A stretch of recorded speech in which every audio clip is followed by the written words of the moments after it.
Well, Darren, in football, to a greater or lesser degree, every game, the next game is the most important one. But this weekend, so much riding on it. And yeah, it's been great in terms of the run of matches, but you want to round it off with another 3 points. Yeah, absolutely correct. And of course the run we're on is a very good one, but we don't want to stop there. We knew this week was a very, very pivotal week for the season, in the sense that 3 games in a week can make a big difference if you manage to get 3 wins. Also added to that the fact we haven't got a game for 2 weeks, so we know teams around us are going to pick up points. But I don't really concern myself with that too much. It's more about we can only control ourselves.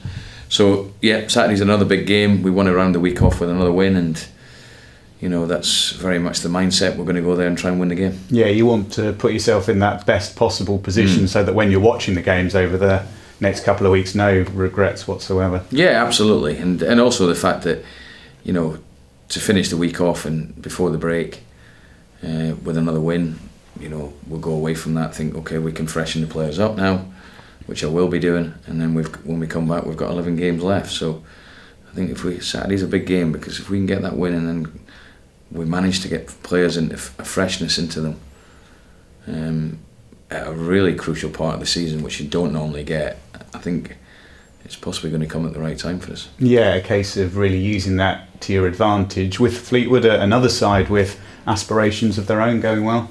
Yeah, they've won the last 3, they're unbeaten in 6. They're a good team. We fully expect another tough match. I think regardless of form, it's always a tough match at Fleetwood. I've never gone there and had an easy game. It's a difficult place to go. And Saturday will be no different. They've got some very good players, very experienced through their team. So yeah, it's going to be a tough game. Yeah, and one thing we know about Saturday, the conditions are likely to be tough.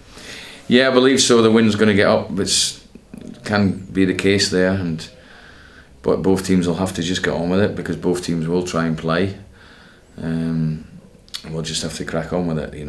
We can't let that play a part. Well, even though I'm sure it will in a way, but we'll have to try and take advantage of it. If it's a really bad win when we've got it and things like that. So, but I think the most important thing is to concentrate on keeping the standards we've been setting. Yeah, we saw it with the Gillingham game at London Road a few weeks back. It can be tricky, and I suppose to a certain degree it's a case of being aware of it, but try and put it out of your mind and just get on with it. Yeah, our mentality is to win the games, and at the moment that's good. That's what was so pleasing on Tuesday. A very tricky game for us, one that was obviously everyone expected us to just roll Southend over. It's just never that easy, and I said to the players this morning in a meeting, I said, look, anytime you win 4-0 in a game of football, it's a fantastic result. I think people just came away, I'm not knowing this, but it was almost a feel like, we won 4-0 Southend. That's a great result we had on Tuesday, there's no doubt about that. Yeah, and it's been a great run of form. One of the challenges, of course, for this weekend, Ivan Toney, with this 2-match ban. Is there a way of looking at this where at least it's out of the way at this point? It could have lingered on and we could have been talking about the risk of him getting that yellow card for a few games. At least now you know exactly where you stand. Yeah, I suppose. I mean, in every situation I'll try and take a positive out of it.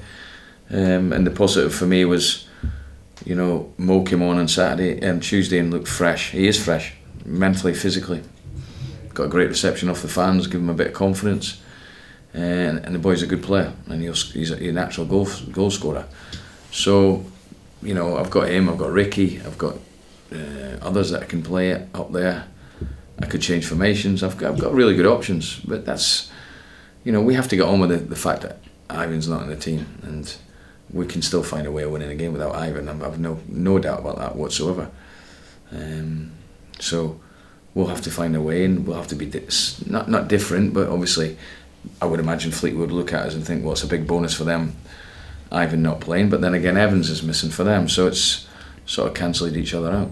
I know Schmodik's picked up a bit of a knock on Tuesday night, but as a pairing, could Dembele and Schmodik's work if you wanted to go down that route of maybe having an extra midfielder in there? Yeah, definitely. There's something that as another option, Schmodik and Dem's up, and you play with 3 more central midfield players is certainly a way we could go, yeah. Yeah, and with Mo, I mean, he hasn't really done too much wrong, has he? Went off the boil a little bit, but it just shows the level of competitiveness with the other players, really, and of course the run that you've been on, that he's found the minutes are hard to come by. Yeah, I mean, to simplify the situation with Mo is, I think I've had two different comparisons, I would say, is that the start of the season Mo was flying, scoring goals, and Dems couldn't get in the team. Mo had a little bit of a barren run, as did the team. So it wasn't like Mo and no one else. The whole team went through, we all know what happened over the Christmas period. So I decided to leave Mo out and bring Dems in because he was fresh, and now Dems is scoring goals, so Mo's just have to be patient. Now he's got his opportunity because Ivan's suspended, or he may get his opportunity. So I'm absolutely not concerned about it. I keep saying it, and I think it is really vitally important. We've got real freshness in this team, and we are running distances that we haven't done all season. And to do that when you're coming into February is really pleasing for me to see. Yeah, and I suppose for Mo, Sariki's a good example of a player who's just adapted his game, added a bit more to it to make it happen. We all know what Mo can do when you position him in front of goal and find the back of the net, but as with everyone else in the squad, you'll always be wanting to add that bit more. Yeah, absolutely. But with strikers, the one key element and one key thing we need to do as a team is get them chances, and we've been doing that of late. And yeah, of course, Dems at times creates his own chances because of the way he plays. But certainly we've been getting the ball in the box, we've been getting crosses in, we've been getting, the three up front have been playing close together. So we won't be changing in terms of what we do. But there's one or two tweaks that you may have to do because simply Ivan's not, we haven't got that physicality, but there's really 95% of the stuff we've been doing we'll be doing again. Yeah, and Nathan Thompson back after suspension. Otherwise, with everyone else looking okay? Yeah, Smollett should be fine.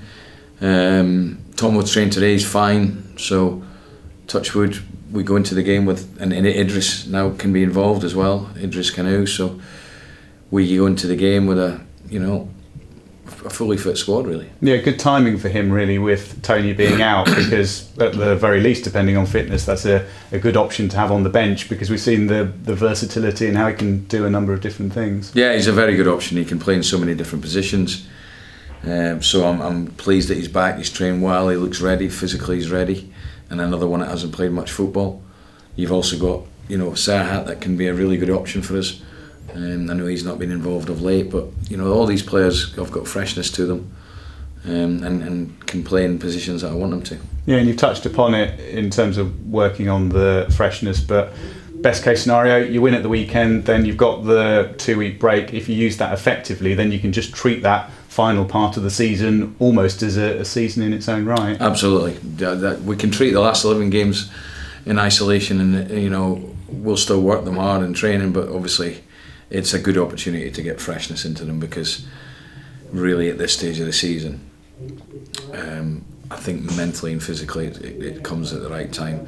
There is an argument to say that obviously if we get another win on Saturday, you just want the games coming, but you would think that the mentally and physical break of it, and then also knowing that, look, we've got 11 games and we haven't got a break, that's it.